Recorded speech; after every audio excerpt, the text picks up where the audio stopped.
The debate over responsible mining continues in Palawan as environmental groups and mining companies clash over its impact on nature, communities, and the economy. Micah Razon has the story.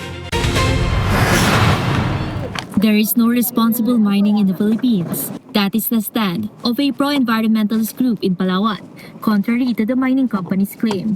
During Billionaire News Channel's visit to mining companies in Palawan, the companies showcased the processes they implement in the mountains. We are practicing in Ryutuba progressive rehabilitation. So medyo fragmented yung mga areas natin kung saan yung mga natapos na pagminahan ay immediately we rehabilitate it. Itong area na to was planted in November 2025. So kung makikita nyo naman po, surviving sila, around 95% yung survival rate natin dito. And also in this area, nagtanim po tayo ng mga earth-bolled species. Although the cut trees are replanted, the Alianza Tigil Mina or ATM insists that Palawan shall not be mined. They said, aside from its mountains close to bodies of water, mining also affects many living creatures, including plants and indigenous communities. The mining companies, however, asserts they provide employment to indigenous peoples and claim that flora and fauna have already returned to the rehabilitated areas. After 16 years, ito po yung expect natin na maging itsura po ng may rehabilitated site natin. It's thriving well, maraming punong kahoy, iba't iba.